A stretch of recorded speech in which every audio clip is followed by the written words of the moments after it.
Welcome to Not Prepared, a podcast. We've only been getting ready for like the last 30 minutes so you can remember things. Yeah, Tom, not good at remembering. What was I supposed to remember? Exactly. It's that time. Christmas time is here. Everybody knows there's not a better time of year. Hear that sleigh. Santa's on his way.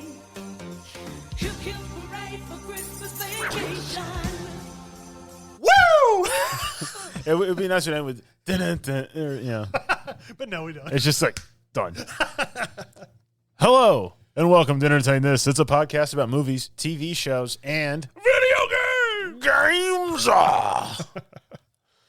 My name's Mitch.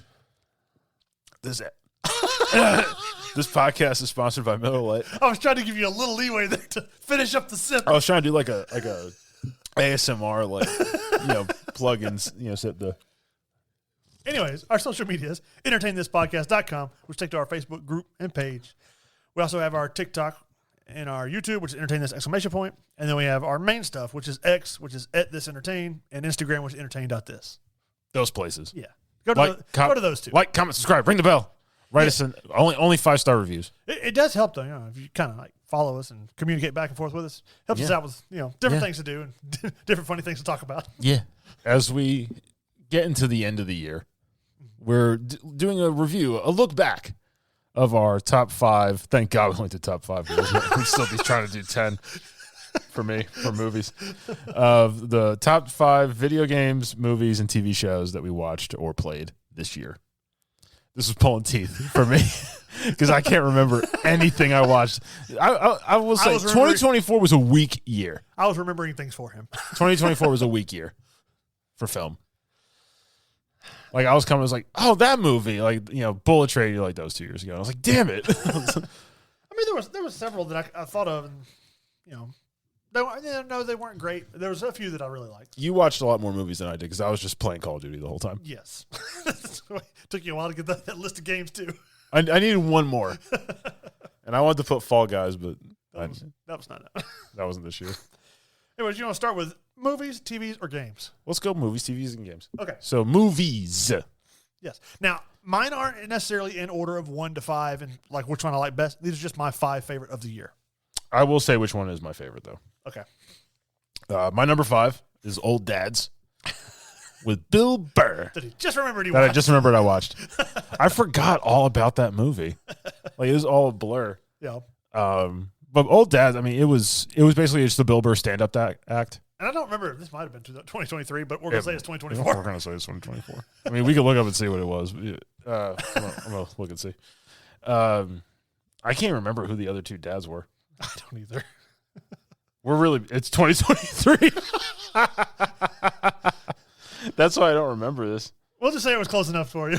Okay, it was Bill Burr, Bobby Cannavale, and I can't remember who the other guy. Okay, Bokeem Woodbine. All people you recognize. They play dads, they run a company, but then some hipsters buy them out, and they're getting canceled. And it was like a vintage jersey, sports memorabilia thing. Yeah. And then one of the kids is going to be a dad. The other one's about to cheat on his wife. And then they end up in Vegas, or something it's just a wild tale. But it's just a Bill Burr stand up. Yeah. I like where he's driving and there's a guy in a scooter and he's honking at him, giving him the business for being in the road. And then later in the movie, they're using the scooters to get to the hospital to be there for the birth of his kid. And he's just having a blast on the scooter on the road. He's yelling at cars. It's a total flip. But, it's Bill Burr. Yeah. How do you not like Bill Burr being angry? He's funny. Because that's his one speed. Mad. Anyways, my number 5 is Oppenheimer. I had that at number 1. Okay. That's what I was going to say was probably the best movie this year. If I'd known that was going to be your number 1, I would have put that in. Or should I say Cillian Murphy smoking and looking like he effed up hardcore. He's it was a good movie. I really enjoyed it. And it was very interesting because I didn't know the whole story behind all that stuff. So it's interesting to watch. It makes you look at the government a little different if you weren't already paranoid. Keeping an eye on you guys. But I mean, it had him, Matt Damon, Florence Pugh, I can't remember. Robert Downey Jr. Robert Downey Jr. And who was the lady that played his wife? I can't remember. Oh, From Edge of Tomorrow and all that. was it Emily Blunt? Yes, that's her name. Yeah, she plays his wife. But I mean, it was a good movie to watch. I think what's his name? Don't remember. That played his colleague. There were several guys. Well, I mean, the main one. He'd been in a bunch of stuff before. Was it Josh Hartnett? Yeah, Josh Hartnett. Yeah, I couldn't remember if that was his name or not. Yeah, I mean, it was a fun movie. I enjoyed it. It was neat to see, kind of how, granted. And the panic of, like, there's a solid chance, like, we could ignite all the oxygen in the entire atmosphere and extinct the entire planet. It was neat to see. And it's a small chance. It's almost zero. Almost. And granted, it was, kind of embellished on, the reactions of people and stuff, but it was neat to see that these conversations did take place. It's just, it's fun to watch. Like, hey, we are dancing with the devil in the pale moonlight right now. Well, like when they're like, first, like, how far do we need to be back? 200 feet. Let's go 400 feet. Like the first time they tried it or something like that, or 400 yards or something like that, with the first bomb. When they were setting off an atomic bomb and they're 400 yards away. Well, yeah, I mean, they were just setting off the bomb part, not the actual fission part. So, and they were like, further back, further back. Yeah, because like one guy was wearing glasses and they cracked or something like that. And then when they did it, it was like, they were like, what have we done? Or, when they were getting actually ready to set it off, and you got the guy sitting in the vehicle, you had the guy just like lathering himself in like sunscreen. He's like, just look at him funny. I was sitting there, it's like, poof, like the shock blast. It was a good one. What's your number 4? Furiosa, the Mad Max story or saga, whatever they called it. Oh yeah, it's like one of those anthology films. What do you remember about that film? What's her face? The girl with the eyes are really far apart. I don't know why. Like you could stand right in front of her and she why. wouldn't see you. I don't know why, but she's kind of nice looking. Something about it, something exotic. There is something exotic, but she plays young Furiosa from Aaron Taylor-Joy. Yeah, Aaron Taylor-Joy, who plays Charlize Theron, younger version, and I can't remember what Thor. I can't remember the guy's name, but yeah, Dementis. Yeah, Dementis. That's who he plays. With he like dies. Big nose. Yeah, he's just an insane drunk barbarian moron. And then you got Immortan Joe, not played by Hugh Burns.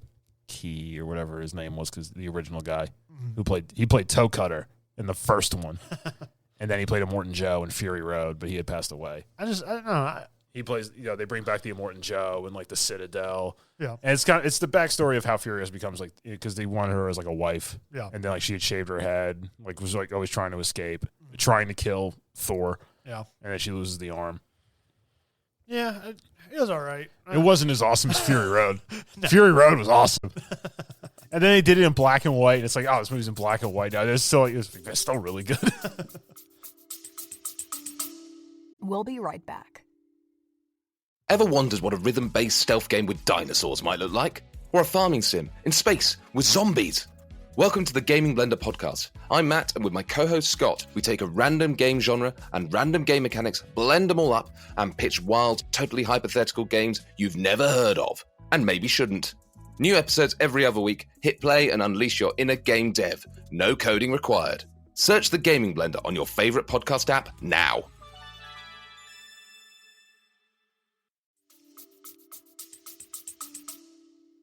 All right, well, I guess my number 4 is I'll go with Bad Boys Ride or Die. It was a good one. Mm-hmm. You ready for an entertain this confession? What? I have not seen any of the Bad Boys movies from beginning to end. You've never seen any of them? Not one. You should watch them. They're funny. All right, not one of them have I seen. The first one is good, but I feel like the comedy works better as they keep This is the one where Reggie like goes bananas and like kills like 12 people with like 11 bullets. Yeah, there's one. Or he kills like 11 people with 12 bullets. And he's just like, he understands like the assignment, and he wanted to like grill the chicken, and they're giving the business, and then they just like he killed like 15 people. Well, like in one part of the movie that it's like he can cook all the chicken he wants. Will Smith and Martin Lawrence's characters have been framed for like being corrupt or murdering or someone. I can't remember exactly, but they're being framed, and so the government's after them, and also the guys that are looking for them that have actually done the killing framing. are after them.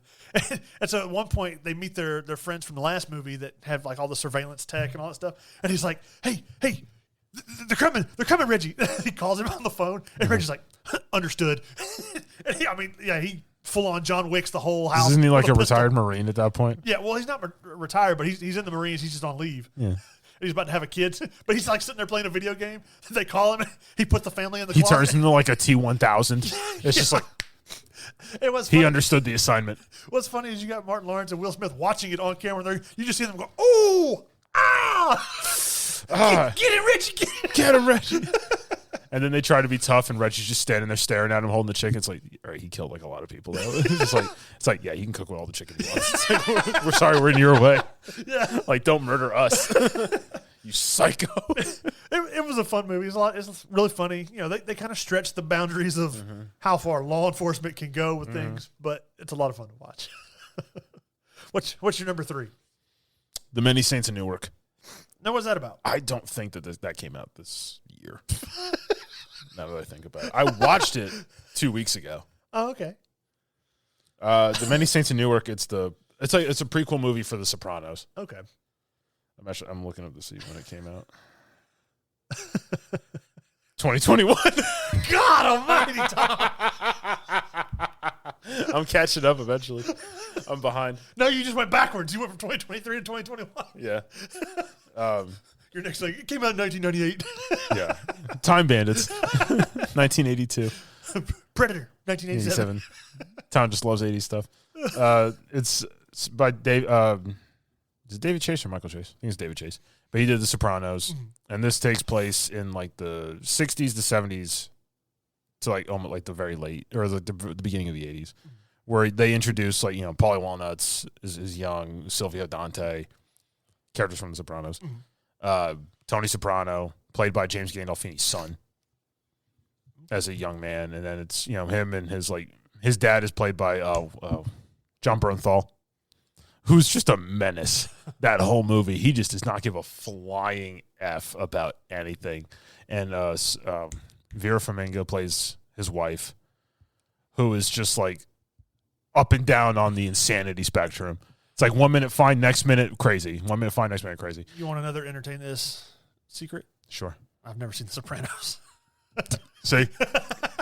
Because there's one, he gets out of prison, Tony's father, and they're driving, and his like uncle Dickie, his uncle Dickie, is in the backseat with his woman, or his dad's wife. That he kills his dad. I'll do the review of the movie later because this is a recent film I watched. But this is funny. They're driving, and the mom starts like acting. She's like giving the business, and John Bernthal pulls out a revolver and just holds it up to her head and pulls the trigger. Jeez. And shoots through her like big 60s hair. And she just turns and looks, and he's like, "Don't give me that look." And I'm like, the balls on this guy. Like blew a hole through the hairdo, like the hairspray singeing, like. Tss. And I was like, "What am I?" Because Ray Liotta plays Hollywood Dick Moltisanti. I can't remember who plays Dickie Moltisanti, who's like Tony's like uncle. Like he's not his biological uncle at all. The guy who played the bad guy in the first Ant-Man movie. Yeah, that guy. That guy, he plays Uncle Junior. And he does a good job doing it, but there's something about he doesn't quite nail the guy that plays Uncle Junior in The Sopranos is like all of his mannerisms. Because like they talk about him in The Sopranos where it's just like, it's like, man, does that guy eat alone? It's like he doesn't even pass the salt at a crowded table. He's just, it's Uncle Junior. He's just kind of weird with the big Mr. Magoo glasses. It's a good movie. I mean, it just, some of the stuff, it didn't quite hit on certain parts of like, that was the Sopranos characters. Like certain mannerisms with like Paulie Walnuts, like you didn't see it. Certain stuff with Silvio, you didn't see it. Just the toad lips, like the mouth going down that Steve Van Zandt did, who never acted before in his life. And they almost had him play Tony Soprano, and they made the character of Silvio Dante to keep him in the show. And then he was in Lilyhammer.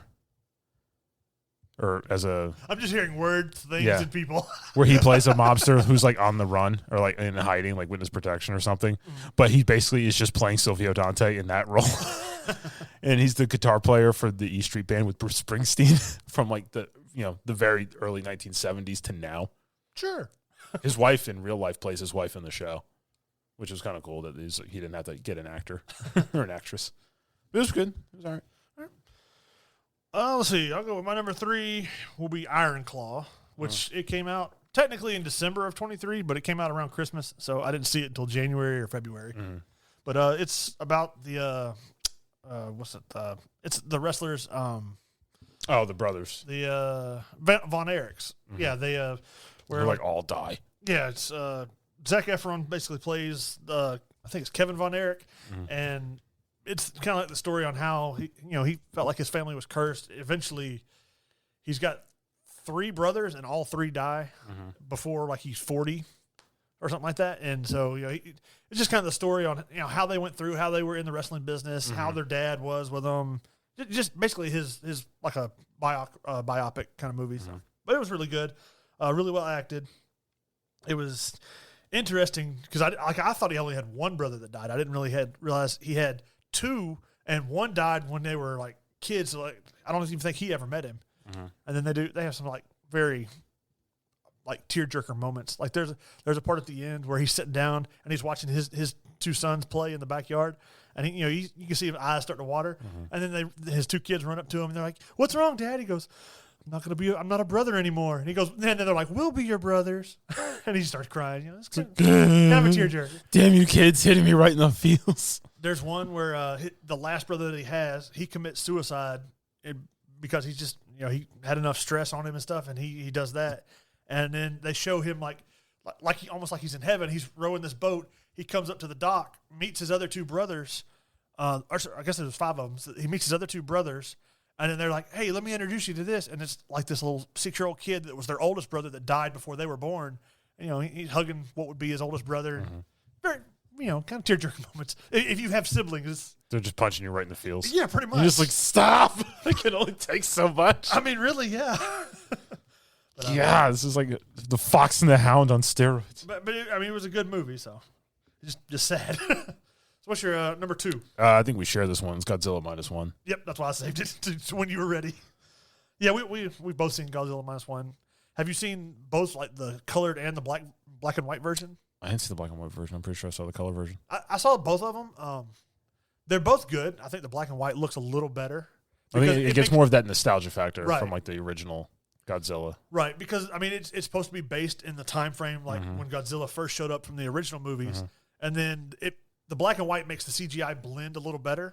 But I mean even in color, it looks really good. Correct me if I'm wrong. This is the Godzilla one where it takes place like he shows up. I think he's like not fully Before grown the atomic bomb. before the atomic bomb, attacking like a Japanese soldier. Yeah, he shows. And He's gonna like commit like ritual suicide, but he punks out. Yeah, he was a little bit bigger than, because he was going to be a kamikaze pilot, and then he lands somewhere saying that something's wrong with his plane, and that's when Godzilla shows up, where he's a little bit, probably like twice the size of the plane that he was in, destroys the plane, kills all but like 2 people on the island, because it's just like a little 3 or 4 huts on this little military place, and then it kind of explains throughout the years how he's grown and why he's grown. The radiation. Yeah, they like using after the war, they're using mines to like blow up. Godzilla. Yeah, but basically. It doesn't do anything to him. Well, like, it just annoys him. Well, there's one where like it floats into his mouth as they're following the boat. He they let it loose from a thing, from a chain, and then they shoot it when it goes into his mouth. It blows upside of his face, and then like he starts to sink like under the water. But then almost like Wolverine, you start to see that he actually starts healing. That was pretty cool. That was pretty cool. I remember that part now. But yeah, I mean, I think that came out early. It came out in 2023 in December. Yeah, and then it came out it came out in theaters, and then it came out on streaming either January or February. But that's when I saw it. So definitely better than the last Godzilla movie. it was better than any of the really the newer Godzilla and Kong and all that. I like what's the King of the Monsters? That was the last good one. Then I they like started that introducing Kong and all them, and then it just kind of got silly, even more so. with like upside down Earth, Yeah. like in the core where he like jumps and like he just Yep. flips Yep. gravities. It's like what is this? And then Mechagodzilla. Yeah. Oh, there's another movie I thought of. What movie? I mean, another TV show. Oh, we're not there yet. Yeah. Well, now that you mentioned that. What was your last one? Oppenheimer. Okay, Oppenheimer. Yeah. My last one was Wolverine and Deadpool. I figured. It was a great movie. It was a lot of fun. You get to see what's his name, Channing Tatum as Gambit. You get to see Chris Evans come back as Johnny Storm. As soon as I saw him in the trailer, I was like, he's gonna be Johnny Storm. I was like, he's not gonna be Captain America. You get Wesley Snipes back as Blade, Mm-hmm. and there's like one part where he's like, "There's only one Blade. There's only gonna be one Blade." And Deadpool, like Ryan Reynolds, just looks at the screen and goes, "You hear that?" You heard that? And actually, after that happened, Doesn't Jennifer Garner play Elektra? she does. She reprises her role. Daphne Keene comes back as X-23, the little girl. Mm-hmm. Now that she's older, Count yourself. yeah. But Seriously though, yeah. yeah. And then now, supposedly, like as soon as that came out, like on streaming, that's when they canceled the like delayed indefinitely the Blade movie that was. They've been talking about that Blade movie for like 2-3 years. Well, it's been delayed indefinitely at the moment. And Ryan Reynolds and Wesley Snipes and a couple other people are trying to push like a Logan version of Blade, where he comes back one more time for kind of want a send off movie for him. And supposedly those characters are going to show up in the Secret Wars when they cross all the dimensions and kind of wrap up their multi-dimension saga that they've been Nonsense. doing. Yeah. So we'll see. But like I said, it was a good movie. You got to see a lot of old like villains kind of return. Like they had Calypso that was super fast. You had the Pyro from X3 Yeah. You had or X2 and X3. Then you had Juggernaut shows back up. They use a different actor though for Juggernaut. You have Azazel, which is Nightcrawler's father. You had Lady Deathstrike from X2 with her claws and stuff. So it was fun. There's a lot of Easter eggs in the movie. That's like every Deadpool movie. They're just like Pretty much. throwing them at you. But yeah, I mean, it was good. And then they leave it to where Deadpool is officially part of the MCU now, and Wolverine and X-23 are in Deadpool's world, and they kind of leave it at that. Like you don't see many of the others, but supposedly all of them are supposed to be coming up in the Secret Wars movie. So that's my last movie. Okay. Going to TV shows. We'll have to speed this up a little bit if we're going to get to some news too. So I had 6. it's 6 TV shows. Yeah. I thought you only need 5. All right. Well, I don't mention The Rookie. I was still watching that this year Okay. with Nathan Fillion. The movie that came out like 2001, our TV show that came out 2001. Yeah, but it's still going now. Like it's still happening, Oh, okay. and I quite enjoy it. Is but he the captain now? no, he becomes an FTO.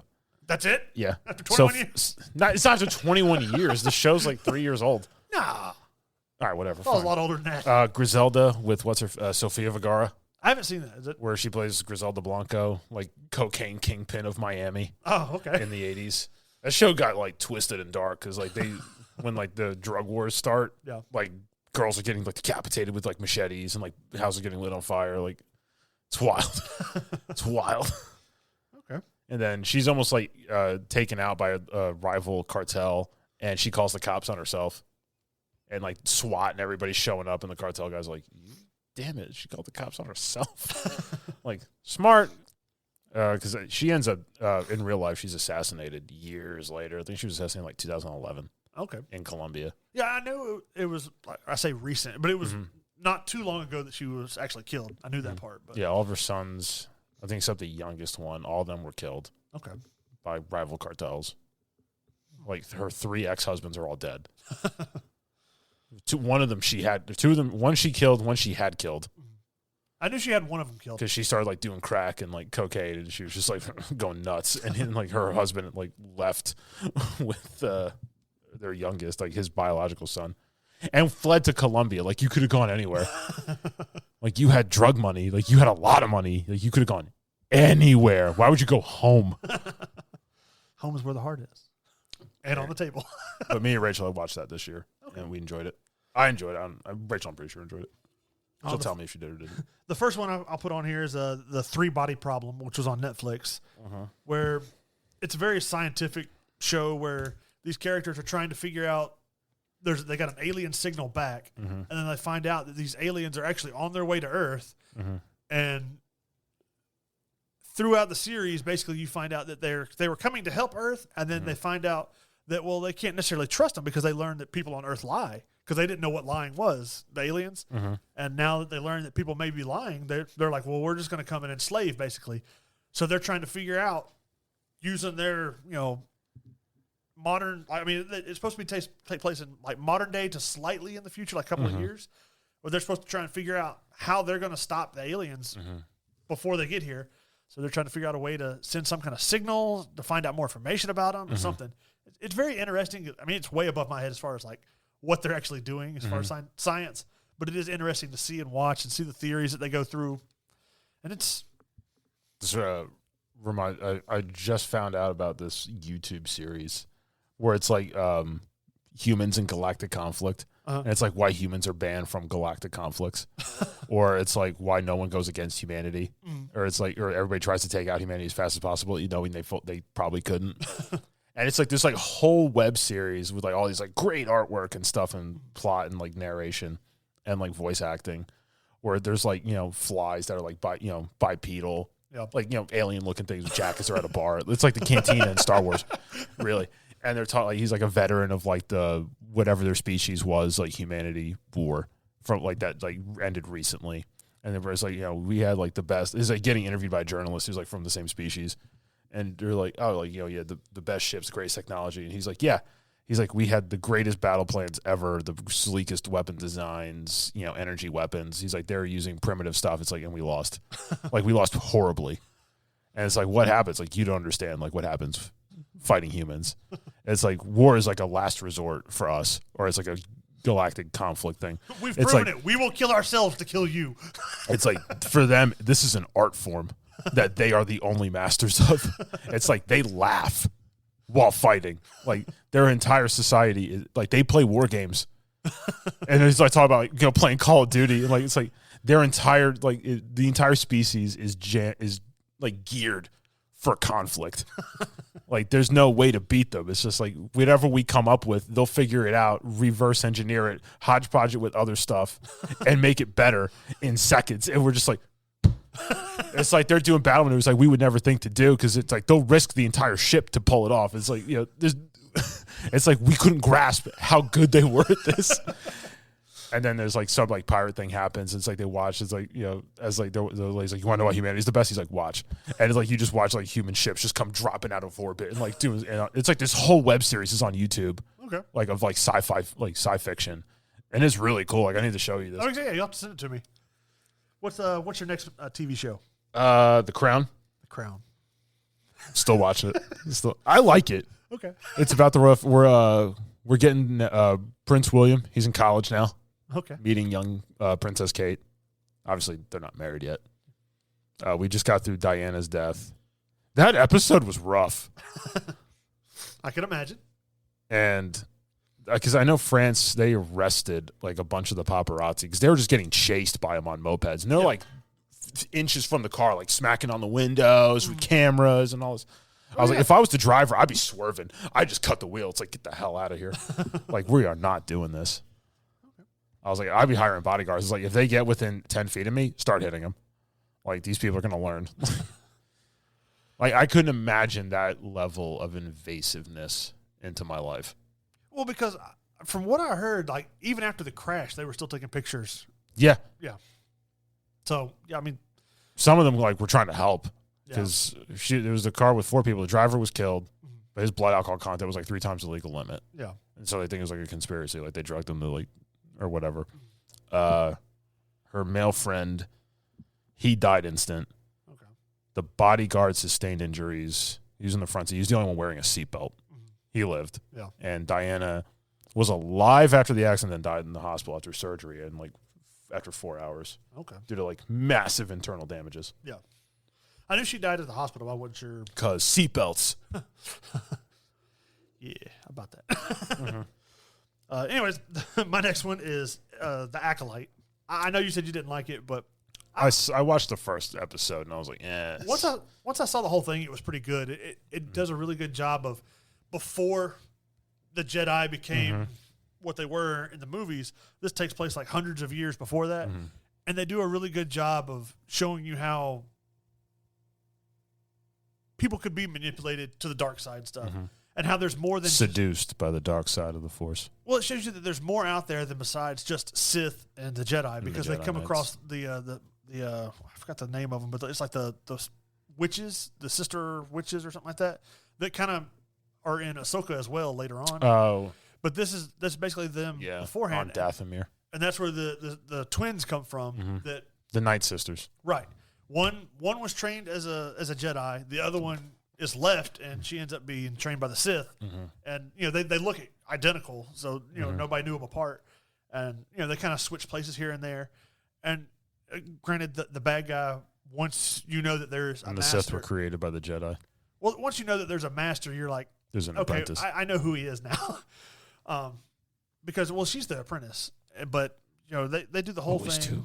A master and an apprentice. People were like, oh, well, because he'll wear this helmet, and the bad guy, like, he'll headbutt their laser, or their lightsaber, and it would make it go out. And people were like, oh, that's just dumb. That's just, but, and then they explain later, I forgot the type of material, but it's a certain vibranium. No, it's a certain type of metal in Star Wars that's in the Star Wars lore, it shorts out lightsabers. It can short out electricity if it's like hit against it or something like that. So they actually explain it, and there's a reason why. And he does it. The stuff that you wouldn't normally see, that everybody's like, well, why wouldn't you do that? Like, as far as like fighting with the lightsaber, and when they go to hit, turn it off, and as they swing by, turn it back on, and just cut the guy. Yeah. And he did that. He had like his lightsaber would come apart to where he basically had like a dagger and a sword, like a shorter sword. That was pretty cool. The only thing I didn't like is like the main, I forgot her name, but she's like, I think it's like Vestra or something like that, but she's like all green. She comes in and she has like a lightsaber whip. Yeah, it's like, I didn't like that, but the rest of it I thought was really good and really interesting. And it was neat to see something besides this Skywalker saga. But it's been canceled because they didn't want a season 2, because people are like, oh well, we didn't like this girl or whatever. So it was actually really good, I thought. It's hard to make Star Wars fans happy. Star Wars fans are the worst. I mean, to me, since the prequels, this had like the best lightsaber fights since the prequels. That's really high praise.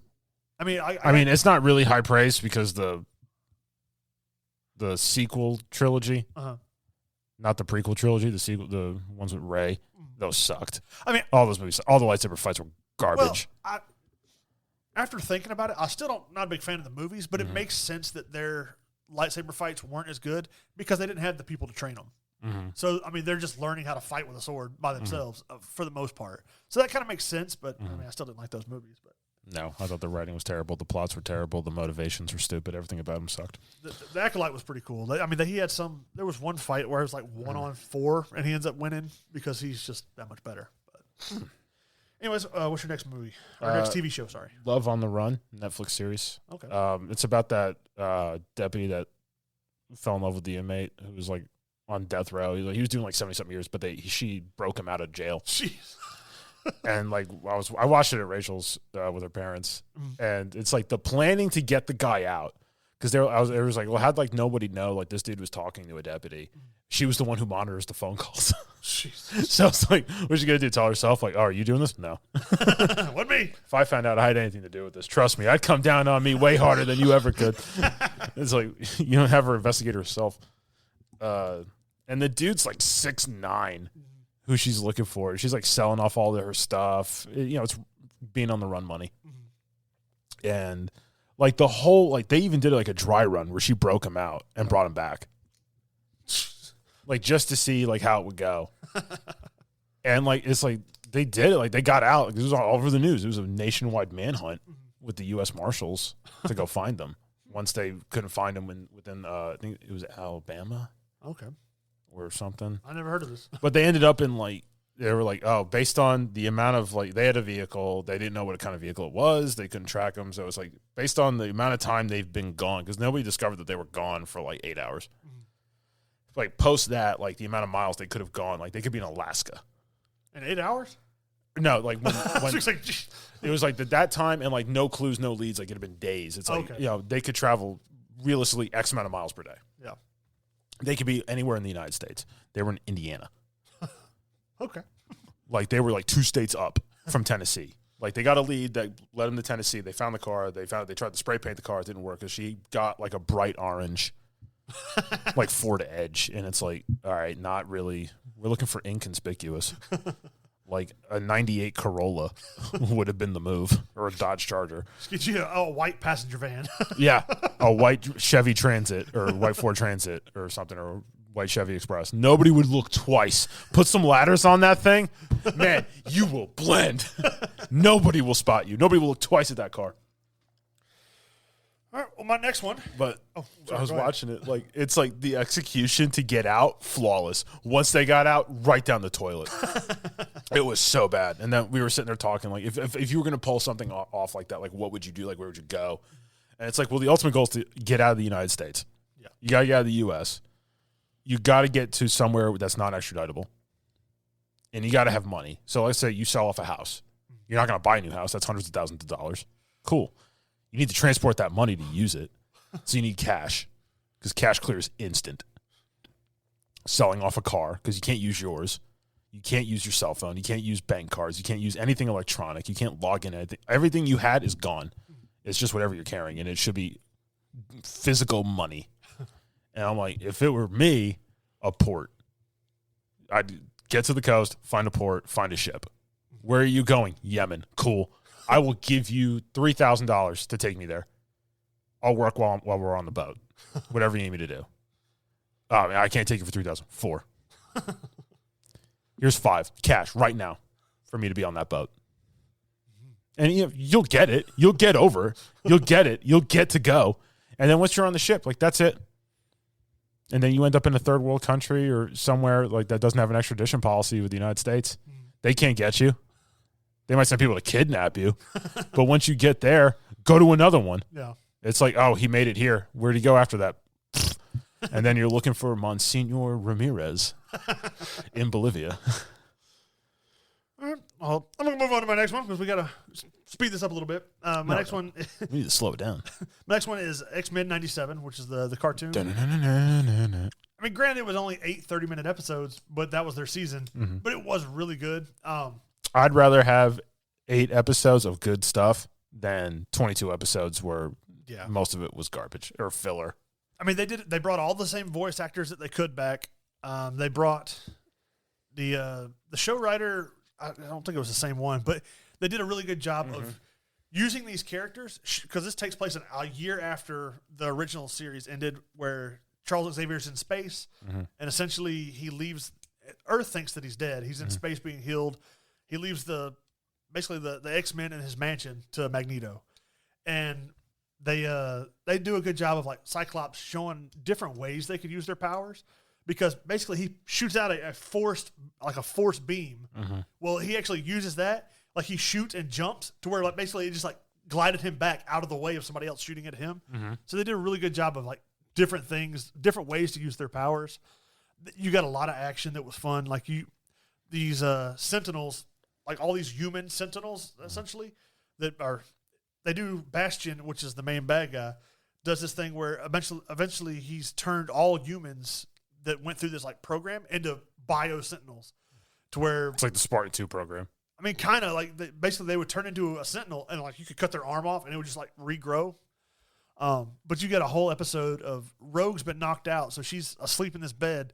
All these Sentinels come after the X-Mansion. Well, everybody's gone but Wolverine and Nightcrawler. So you get a whole episode of Wolverine fighting with his claws and Nightcrawler fighting with he's holding 2 swords and then a third one with his tail. Nice. And I mean, he's just teleporting, fighting, and cutting it. It's really cool. But you see like Cable comes back and you see the characters use a lot more extent of their powers. As where like, before Cable would just like use a blast with his eye and you just see like almost like a spark over the bad guy's head in the old animation.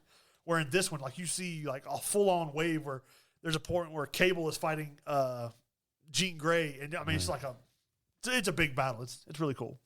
So it was a really good show. Anyways, what's your next one? Number 2? The Grand Tour. Okay. I mean, no, it's been running for a while, but this year was the last Yeah. and it deserves mention. One for the road. One for the road, where really they did the Botswana trip. Yep. They found their old vehicles. Yeah. And they found like old parts that like, we got rid like Jeremy still carried like, cause I guess that was the first one that they did. And he had the headlight Yeah. and it's like, this is it. And he just like slit. It just fits perfect. He's just like, there was like, and James like, this is it. And it's just like, he's like, we took the doors off. And it's just like, this guy found them. Like he saw like retraced their steps and found the doors and brought them back and put them back on the cars. He watched the show. Was like, they left them there. Yeah. So it was very nostalgic because I've been watching these guys for years of my life. Yeah, me too. And it was sad because it's the last one. Yeah, I mean, as far as I know, yeah. And they might come back in a year or two and Be like, hey, we need to do one more. At least Jeremy Clarkson, he's doing another season of the farm. Clarkson's Farm. Clarkson's Farm. James has his enterprises. Yeah. Richard probably crashed into something. But yeah, it's a good show, and it was kind of sad to see it end. Mm-hmm. It was a great ride.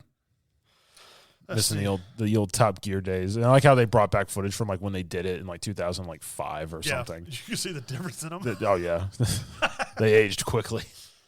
Let's go to my next one, which is kind of force your hand here, House of the Dragon, because I want to say That's my next one. It's House of the Dragon. I wanted to say my top one, but House of the Dragon was it was. You know what? I like the first season way more than the second season.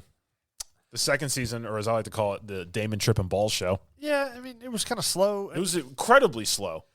They don't really lead to anything in this season at the end. Other than that, two people who aren't royal Right. can ride dragons. Right. Or who aren't Targaryens.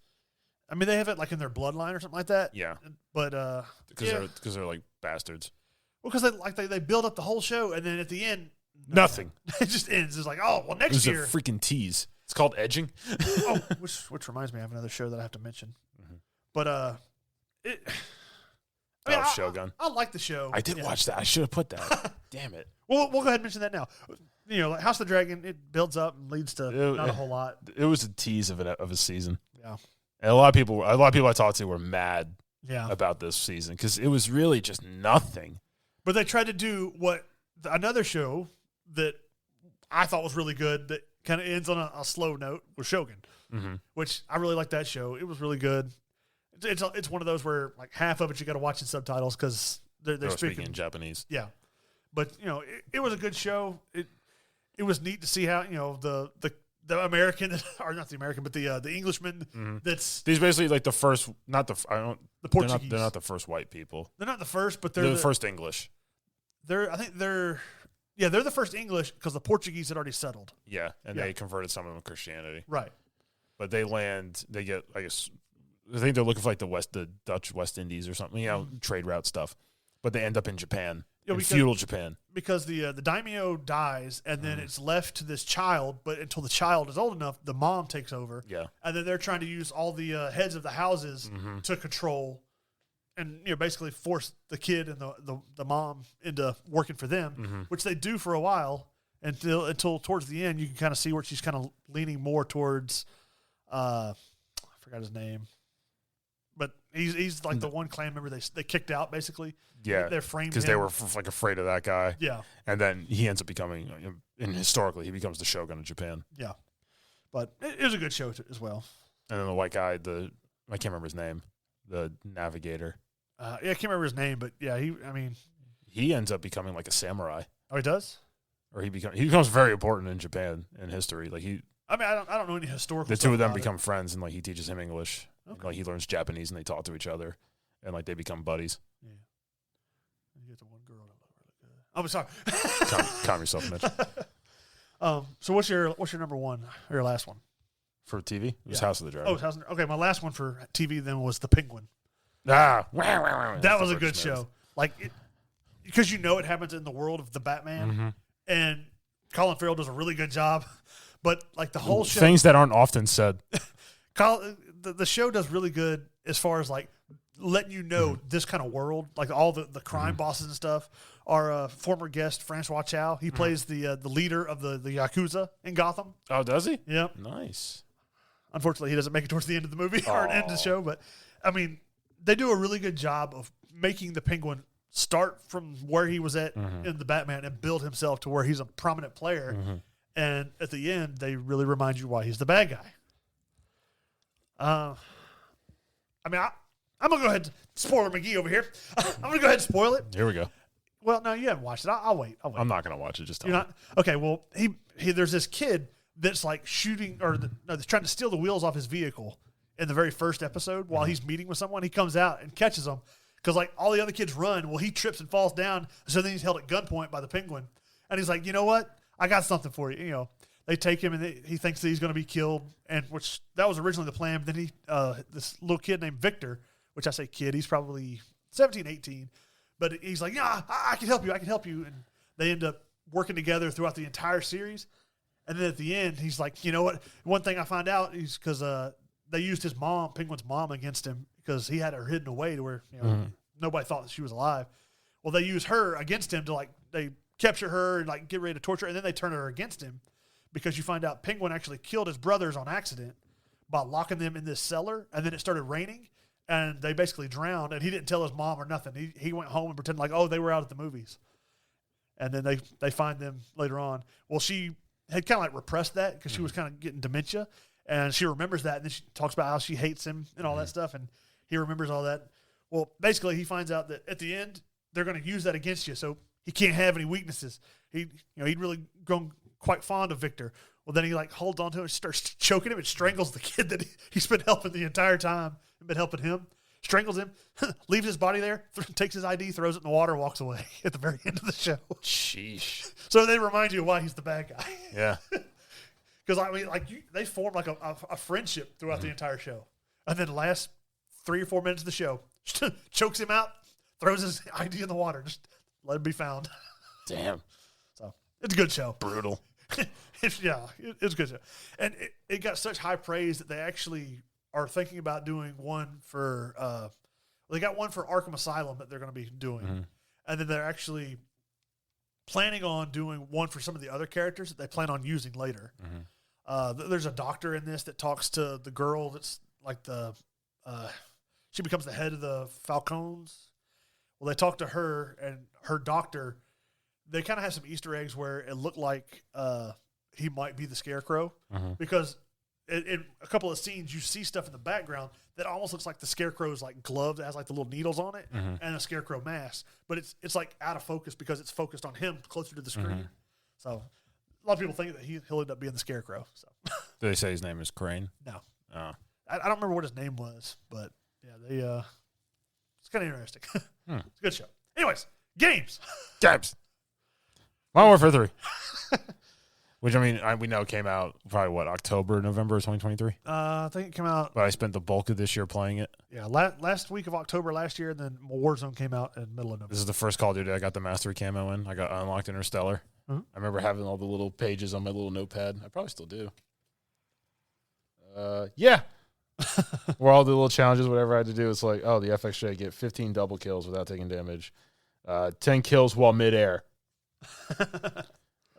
10 kills out of enemy's line of sight, 15 hip fire sliding, 5 kills without dying 10 times. Did it all. Unlocked it. Played the crap out of that game.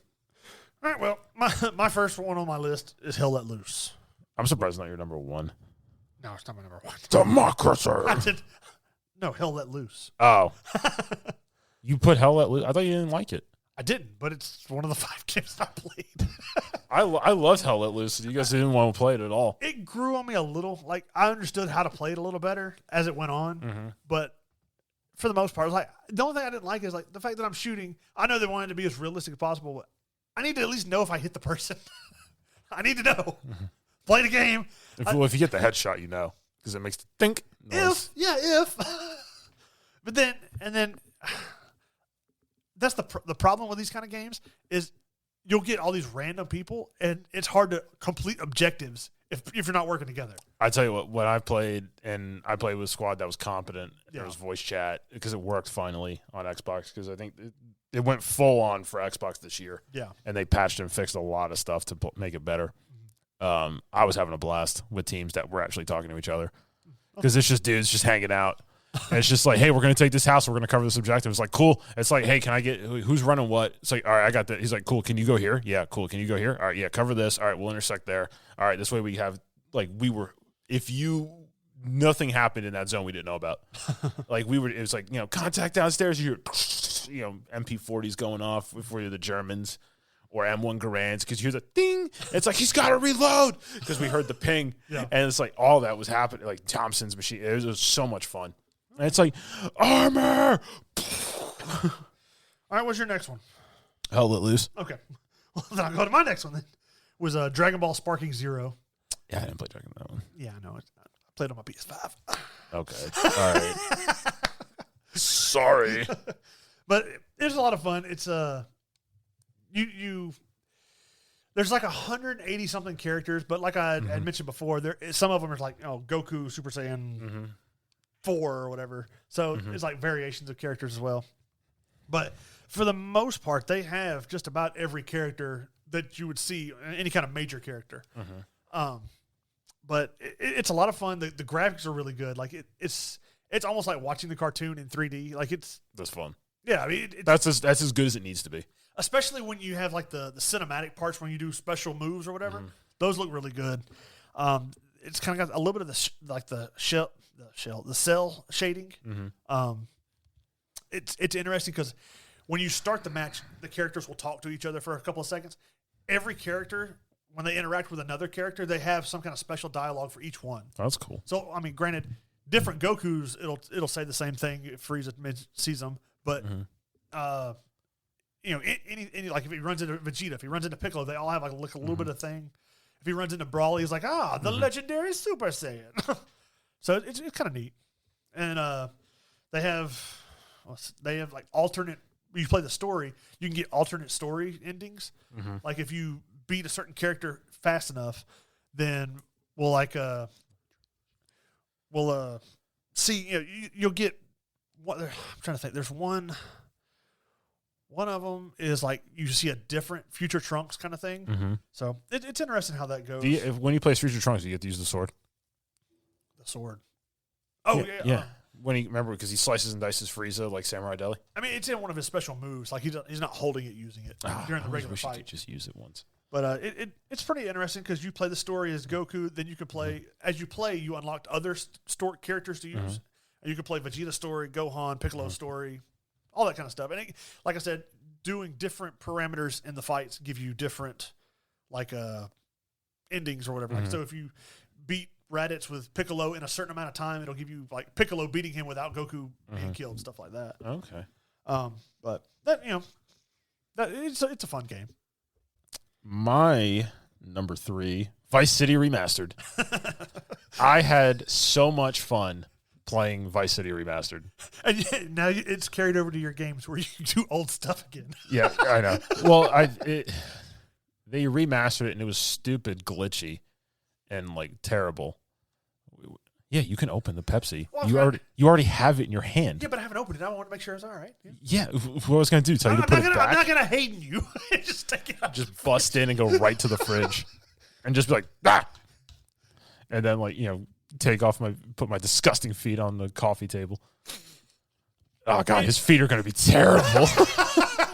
I'm in boots and sand for a year. It's like, where were you, Mordor? Knowing Hayden, he'll come home and get like a pedicure. Yeah, with like a belt sander, diamond blade, sparks flying out. He's just like, yes. Anyways, Vice City Remastered. Vice City Remastered. They fixed a lot of it and made it playable. I got the trilogy because it comes with GTA 3, which I didn't really care for. San Andreas, I haven't played it yet, and Vice City. Vice City was always my favorite Grand Theft Auto. And I'm starting playing it, like the music keys up, and it's like, video kill the radio star. It's like, input play, and it's like, play Vice City. Yeah. And it just starts. And I was like, man. And I was like, with the nostalgia, I beat it. I think I beat it in like, a week or something. Because it was like 2 weeks I was playing Vice City, doing all the missions, all the side quests. I was doing all kinds of stuff, having a blast, just reliving it. And like, I didn't have to sit like, close to the TV. I was just laid up on the couch with my feet up, just playing Grand Theft Auto, having a great old time. And it was such a nostalgia trip. It was such a fun experience, and I beat the game, and I felt sad when I beat it. And I hadn't felt that in a game really since Elden Ring. I mean, but even then, we didn't really have that because we immediately just went to New Game Plus. Yeah. And then we beat like a third of the game that night because we were juggernauts off the rip. But it was just so much fun. If you had not played Vice City, or if you played Vice City when it came back out, like what, 2004, and you have an Xbox and you can spend the $20, just do it, play it, enjoy it, like have a fun time. Like I stopped playing Call of Duty because I got Interstellar.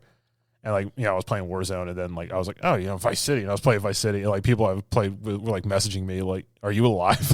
It's like you haven't been on. I was like, oh, playing Grand Theft Auto. Is it your number 3?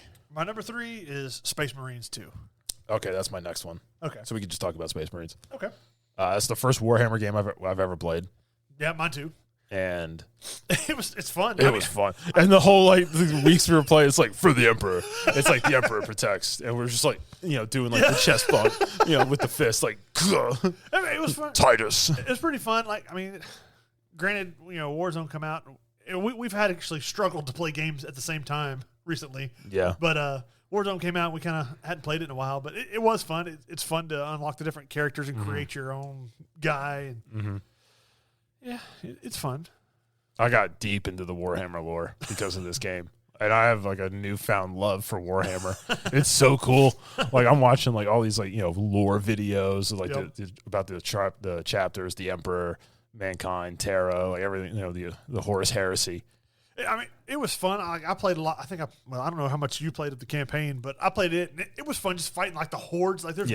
There's one level where you and 2 other people are defending these platforms, and you just have to fight hordes that just keep coming and keep coming. It was a lot of fun. It was a blast. We need to get back in there and see because they come out with some new stuff. Yeah, supposedly you can customize your character even more as well. Oh, so I need to check that when we get done. I want to pull it on the Xbox and see what new stuff is on there. Well, I got to update the game. I do too. All right, what's your next one? Well, you said Space Marines. It was Space Marines. Go ahead with your next one then. My number 1 was Elden Ring: Shadow of the Erdtree. Oh, you're already on number 1. Yeah. Oh. Space Marines 2 was my number 2. Yeah, MW3, Hell Let Loose, Vice City, Space Marines, and then Elden Ring: Shadow of the Erdtree. Oh, okay. I played it, and I don't know. Well, again, because we've had a hard time trying to schedule to be able to play at the same time. I played it mostly by myself, and I was like, yeah. It's more fun. I when got I play to with people. Radon by myself. Well, me, you, and Evan played the one time, and we fought the lion-headed guy. Yeah. I beat the lion guy in 2 tries. Yeah. The first one, I got him halfway and then died. I was like, all right, I think I got it from here. The hardest boss I think I had to go against was not Renala. It was Renala or something, the sister, the twin moon knight. Yeah, we fought. Yeah, y'all helped me fight her, or will you help me fight her as well? That was tough by myself. I snuck through and got several of the different items or talismans or weapons. I've got several of those, but I haven't beaten the story by any means, or even close. Gaius was a pain. Was that the pig or the? Yeah. Okay. Yeah. The Erdtree flower demon that had 3 life phases. Oh my god! This game cost me a controller. I think I remember telling you, I had the gold controller I have now was the replacement for my old one because I broke the joystick because I spiked my controller fighting that stupid flower. And we joke, it's how good of a boss fight is. It's music. Yeah. And then all of a sudden they're chanting in Latin. And then all of a sudden the music gets even more hyped and there's a full orchestra and people are deep yelling and it's duh! Like in Lord of the Rings when they're running through the mines of Moria. It's it's stuff's exploding. You're just oh my god. But that should be game of the year. Yeah. I know it's an expansion, but that should be game of the year because that was a full game. Yeah, it was a full game compared to what some of these other ones that come out. It had more in just that DLC than what those other games. And a lot of other agencies, companies were pissed. Yeah. At who does FromSoft? From Software because they basically just gave the DLC was a brand new game. Yeah. It was just Elden Ring 2. It was like Elden Ring Reloaded or something. Because it's a whole expansive new area. And there was no, there's no pay to win. Right. Nothing. It's just get good. Yeah. Play. And I remember I was watching video after video, and it's like where to get armors, and I was like running around doing all those. After I got to Radon, getting all the fragments. Yeah. Or not like I forgot what they were called. To level up your mimic or to level up yourself, because the leveling's totally different. Yeah, something different now. Yeah. Where I'm just running around finding all the other pieces to get my guy leveled back out, and just exploring the whole map, running around trying to figure stuff out. It's like, oh, this guy has one. You got to kill this boss to get this. You got to do this to get that. And I was just running, and I was like going through. I was like, I remember getting this one, and I would go and do it and go, oh, I guess I didn't get that one. And then just it was just a great experience, because I think I was off for like a week or something. I was off for like 3 or 4 days when it came out, and I was so excited because I was just parked right in front of my TV for like days, just playing Elden Ring, sweating it out. And I know we played with Evan. Yeah. And I was having to walk him through. And like the first boss you fight in that temple, that dude is no joke. Yeah. The one who has like the full auto crossbow with with the fire. Yeah. That dude was rough, because like this was on our New Game Plus characters. And like our stats were through the roof, like we're juggernauts, but the leveling system was totally. So we basically show up like Wimpy Junior, Yeah. like hello, instead of like in like Liurnia. Yeah, I mean, it was fun. Like I said, I kind of grew out of it just because I was mostly having to play by myself, other than a couple of times that we were able to get together on there. But it's a fun game. I'll probably play, if Hayden wants to play it some, I'll probably get more into it to play it. I would not mind going back through it. Yeah, trying to level up again. But I have 2 left. I guess we got out of sync there, but I've got 2 games left. So I got Spider-Man 2, which I still haven't beaten. I've played a good bit of the way through, where you get to switch between Spider-Man and Miles Morales a bunch. And it's fun because each one has special side missions they can do to unlock more stuff. There's probably at least 50 suits or variations of suits that you can use with different colors and stuff. So that's pretty cool. The main bad guy starts off as Kraven, and then it kind of moves to Venom, and I don't know if it's going to move to something else before the end of the game. I don't know. You need to report back. Like, I mean, so far Venom, like Harry Osborn becomes Venom in this, and I don't know where it's leading from there, because like I said, I haven't done the ending of it yet, and I've made sure I didn't spoil it by seeing something else, because they are making a Spider-Man 3, which will be like the wrap up of the whole series for the games. So, and they're actually making, from what I heard, a Venom version of it as well, like a straight Venom game. Oh, cool. That's going to do well. And then my last one is from a certain special. This is breaking news from the Super Earth News Network. Super Earth, our home. Prove to yourself that you have the strength and the courage to be free. Join the Helldivers.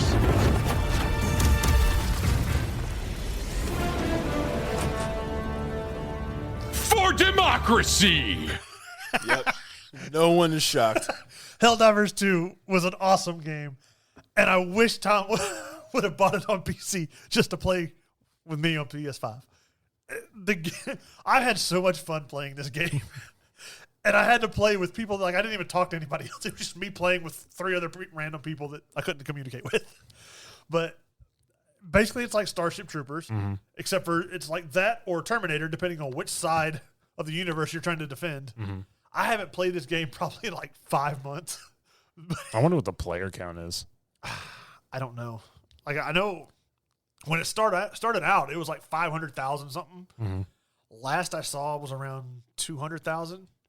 But because they'd kind of gotten stale, like we had done everything, and they just kind of rehashed the same stuff because they didn't expect people to complete all the missions and fight off the people that quickly. So I think there's a 3rd faction they're introducing or have introduced. Like I said, I haven't played the game in several months, but it was a lot of fun. Like, I think we would have a blast, like me, you, and Hayden, and Evan playing this because, I mean, there's so much you can do. Like, there's so many different weapons you can use. As you play, like, you can unlock in-game currency that you can buy stuff for your actual character, and then there's, like, game currency that you can use real money to pay for, or you can actually find the currency in the world. It's just a little slower to build it, but it's a lot of fun. There's lots of different things. Like you can put down where like you have like a turret that just shoots like mortars and stuff. You're fighting characters that are like the size of a house, trying to not get stepped on.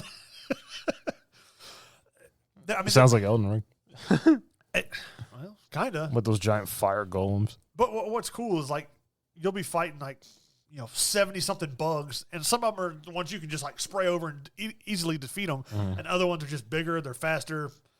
There's some flying ones. There's some that are like basically tanks. They almost look like the Pokemon Rhyhorn. It look like those. They just charge after you. You have to try and dodge them and stuff, and as you're shooting at them. Jeez. Different guns work better on different characters, or different like stuff. The one I didn't play much is against the robots because they were really hard and they could shoot back. I wasn't that good. I was good at fighting the bugs because they didn't have as much long range stuff.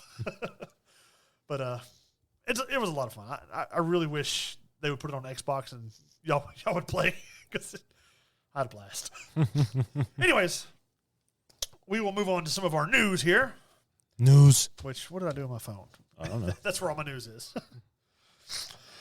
Let me pull this up here. Where's your juicy McGee? God. Let's see. We'll start with Tell me some news, Mitch. some news. Where'd it go? I'm trying to find it. Where'd the news go? Supposedly there's an Agent Venom film reportedly in the works at Sony. Agent Venom? Yeah, where it's in the comics, they attach Venom to Flash Thompson, which is the bully that beat For up Peter Parker? Yeah, because he goes into the Marines. He ends up losing his legs. Well, then when he comes out of the military, they ask him if he wants to be part of this special program where when he becomes Venom, he gets his legs back, while he's wearing the suit. But like the comic, to begin with, they're like, you can't have the suit on for more than 48 hours or it'll become bonded to you. So he's supposed to take it off, after so long. But he doesn't. And eventually it happens to where he gets trapped on a mission. He can't take it off.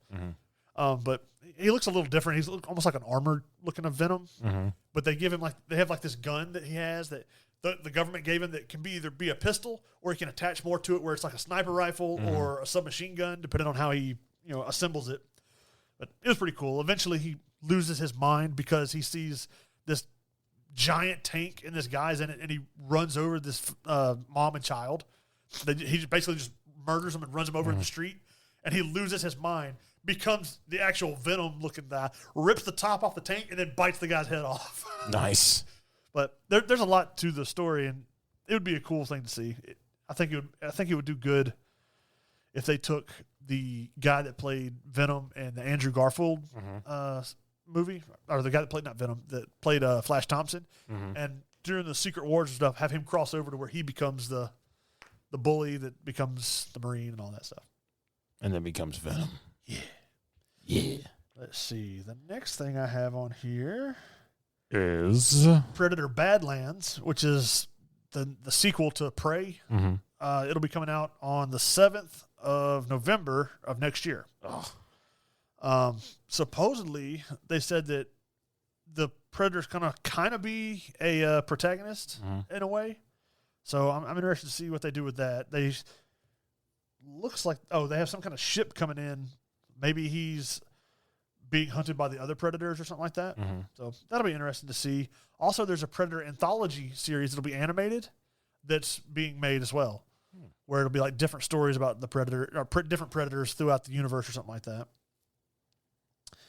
Let's see. We also have Warner Brothers plans to focus on 4 core franchises going forward for gaming to ensure future success. They want to focus on the Batman series, Hogwarts Legacy, Game of Thrones, and Mortal Kombat as like their 4 main franchises for video games going forward. Hogwarts Legacy was really good. There's going to be a sequel to that. Whatever they're going to do with Game of Thrones, I don't know. Mortal Kombat, I mean, it's always got its, it's consistent as far as like being popular for people. And then from what I've seen, people think that the next Batman, it's going to be a continuation of the Arkham series, and it's going to be Batman Beyond Gotham, which will be Batman Beyond. We can only hope. That would be. They showed some like pictures and stuff of what, like, I guess what they're trying to like push towards, where you see Batman Beyond, and then you just see all like the neon Gotham in the distance. It looked really cool. That would be a fun thing. Batman Beyond was so great. Let's see. And they do so little with it. We got Den of Thieves 2 that has Gerard Butler and O'Shea Jackson. Mm-hmm. It's Den of Thieves 2 Pantera comes out in January, on January 10th. Alien Earth, which is the TV series Ridley Scott is making for Hulu, comes out next summer, it says. And it's going to be somehow the aliens are on Earth, the xenomorphs, and something. I'm not sure if it's supposed to be future or modern day or what, but somehow it's going to incorporate that. Oh, let's see. I got another piece of news about that. It's a prequel series. Let's see. Alien Earth. The main antagonist is the alien. It has a ragtag group of soldiers fighting for survival. They all die. Don't really tell you a whole lot else about it. Supposedly, the Superman trailer is expected to be shown mid-December. Mm-hmm. It will be attached to Disney's Mufasa: The Lion King. So when that comes out, they'll have a trailer for the new Superman that comes out next January. I mean, next July. Who's playing Superman? That David Cornsweet. If you see him, he's been in some other stuff. They're wanting to use younger actors that are still on the way up, so that they can use them for longer. Mm-hmm. He says David Cornsweet. Yeah, like Corn Sweat. I think, I can't remember how you spell it. Okay, yeah, I see it. Okay, yeah. They have a couple of pictures of him in the suit, so yeah, we'll see. All right. Okay, Mitch, okay. Let's see. The Hollywood Reporter says the plans for the Batman 2 to begin filming next year appear increasingly uncertain, with no progress towards scheduling so far. I mean, from what I heard, it's supposed to be getting started here soon. Let's see. Lilo and Stitch, the animated or the live action movie, will be coming out May 23rd. That's what Stitch will look like in the live action. Yeah, all right, I'm good with that. Not like the messed up Sonic before they changed it. Before the entire world was like, no. Go back to the drawing board and fix that. Let's see. There's reportedly a scarier version of the Blair Witch Project, the original.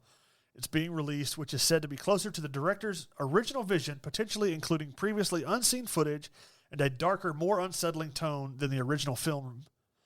The version is being marketed as a remaster or director's cut that aims to deliver a more terrifying experience for viewers. So, I mean, that'd be interesting. To me, that was the first terrifying movie that I saw as a kid, because it was one of those first found footage things. I was like, this is real. So we'll see. Let's see. Peacemaker Season 2. There's more characters involved this time, and it's a massive story in a massive world. And I think anyone who likes Season 1 is going to love Season 2. That's what they're saying about Steve Agee. Supposedly they're going to retcon the entire Season 1 to make sure it fits in with the new DC Universe stuff. They'll explain why the Justice League appearing in Season 1 isn't canon, kind of thing. I hate when they do that crap. But yeah, John Cena's still Peacemaker in the new DC Universe. Dun, dun, dun, dun. Let's see. What else we got here? Oh, they're making Jeff Wamester is at the helm of a new Batman trilogy that'll be in DC Animation Studio. It'll be Batman Nightfall, which is based on when Batman gets his back broken by Bane. Yeah, Bane breaks his back. Then he has Azrael, which is he's the Order of St. Dumas's knight in the DC world. He comes in, takes over Batman's spot. He ends up beating Bane, and then when Batman gets better, he doesn't want to relinquish the title, so Batman has to fight him. Mm-hmm. And when he comes in, he uses his whole armor suit and new tech, where he's a little more advanced than Batman. So he has to figure out how to tackle all that. Let's see. I think that may be all the news I currently have. From what I can tell.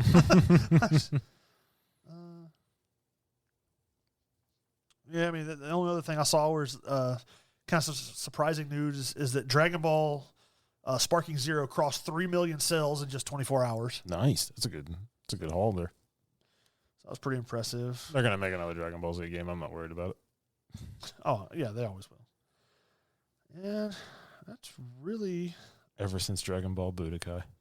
I said I mentioned earlier that the Blade has been indefinitely delayed. No longer has a release date. Mm-hmm.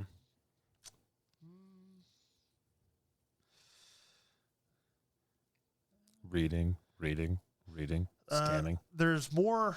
There's future Alien versus Predator movies in the works, with Prey and Romulus characters seemingly teased by the 20th century. So maybe the Predator from Prey or the survivors in Alien Romulus cross over at some point in a future movie or something like that. I don't know how that would work, but yeah, I'm sure they'll. I mean, Predators have some convoluted way. In the lore, Predators can live up to like 800 and something years. Yeah, I'm saying Prey takes place like they're still using flintlock weapons, right? And Romulus is in the future. Well, Prey would be that Predator would be like a newborn, or not newborn, but like a new Predator. adult, a young adult. So he would be around 100 between 100 and 200 years. Doesn't she kill the Predator? Yeah, but not the ones that come back after them. Do they do like that whole Predator 2 thing where like they all show up, like a bunch of them? Well, and like take the body and they like give her like a trophy. No, in the Prey, she killed the Predator. She comes back with his head. Mm-hmm. Well, then it's not seen other than, I mean, it's alluded to where as the credits are rolling, they show like almost like cave art where the people are there. You see Predator ships come in. The town's annihilated essentially. In like the art that's going as the credits are rolling. So basically telling you that the Predators came in and wiped off any existence of them by killing the village. So that's really, that's all I got. Okay then. I had some news, but we kind of already talked about like, the gaming community as far as like the companies were mad about the DLC of Erdtree winning Game of the Year. Did it win? Yeah. Good. The title here, gamers are mixed about the Game Awards allowing DLC to win Game of the Year. Because it was. It was, yeah. Nothing else came out this year that was that good. Yeah. That I can think of. And like we said, it's the size of a regular game of other games. So, yeah. And that's pretty much it. Other than the fact, Georgia won 44-42. Still undefeated. 31 home game win streak. Are they still undefeated this season? I thought they lost. Well, I'm just saying, like at home. Okay. Yeah, they've lost 2 games this season. But Ooh, they're 2. They're in the SEC championship. So Who are they going to play? Texas or Texas A&M, whoever wins tonight. Yeah. And those of you listening now probably already know. Since we record in advance, we can't read the future yet on this show. But that's all I got. Hopefully, Hayden will be back with us on our next recording. Yeah, we're trying to bridge the gap. We can get a little more like random yelled out answers at us to trivia. Yep. More speaking away from the mic like this. You can barely hear him talk. Or very monotone, Very monotone, even when he's trying to pretend like he's excited. My name is Hayden. It was a really good movie. I enjoyed it. I thought it was fantastic. And the way they lined up a lot of the plot with the characters was spectacular. Or him making cat noises. Things I miss about Hayden. I miss playing video games with Hayden to hear him getting attacked by his cat randomly. And you just hear like he's like, kitty. Then you hear, doctor. You just hear like the headset fumbling. You hear like really quickly. He's like, Jesus, yelling at his cat. Or it's like, hang on, I'm being loud. My wife is yelling at me. Yeah. She came down and said I was being too loud. Or he gets hit with a book. Yeah. Or I think he made his kids cry. Because Yeah, he was shouting. And then all we heard was, hate it. He's like, ah! And then the microphone went mute. Yeah, just shouting answers until he's right. Here's how Hayden answers a question. Like, oh, it was the thing, the guy, the place, the people, so-and-so, as he just slowly works through it in his mind and vocalizes what he sees until he gets to it. He's like, yeah. Yeah, we're gonna make a new rule in trivia starting next year. No, we're not. Oh, yeah, we are. It's not going to take. It never does. No. Well, when I do trivia, I'm going to count down. If you hit the buzzer, I'll give you 5 seconds to answer, or then we're moving on. The other person gets a chance. Yeah. 5, 4, 3. Or hey, go 5, 4, 3, 2, 1. All right, Tom. 5, 4, 3. You know, Hayden, if you're listening, when we do our next episode and you're back with us, I hope you've listened this year. Yeah, we hope you listened to the show this year. I hope you enjoyed what you heard. I hope that you let us know what you liked about it in our next episode. And we'll see you soon. He's still overseas at the moment, but he should be back in the next week or two, hopefully. And then we'll be a trio again. The Three Amigos. we all posed. Yeah. Well, me and Mitch did. Hayden, we don't know if Hayden did. Hayden might pose if I he was listens just a to poser. Yep. I miss the waiting to get online and just seeing like Thomas, Tommy.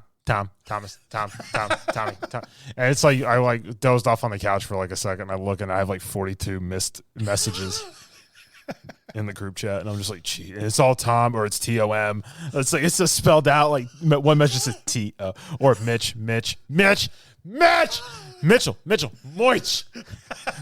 When he misspells it, puts the O. Yeah. We call you Moich. We missed you, buddy. We missed you. Hopefully. I don't know if he listens or not. I don't know. I know he does. listens to some episodes. I don't know if he listens to all of them. I don't know. We did a lot of recording this year. Yeah. Kept it alive in the Tom and Mitch show, the Tom and Mitch Power Hour.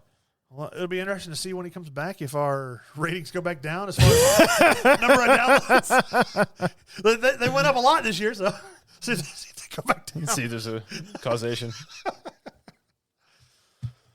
We'll see you soon, Hayden. Let's see. Let me look at it. I got to clean off your side of the table.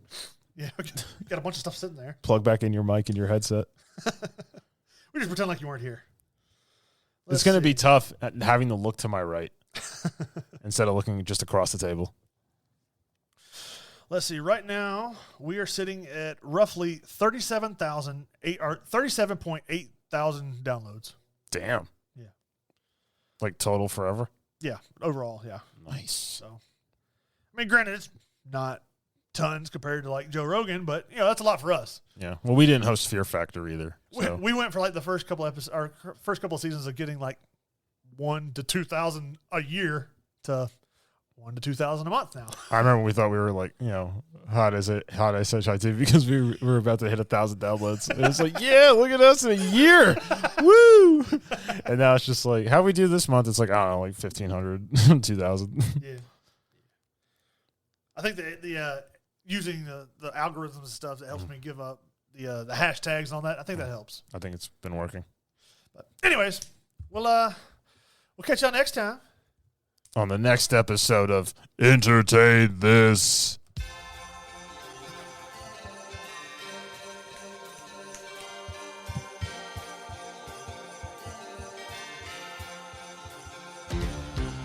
It's that time.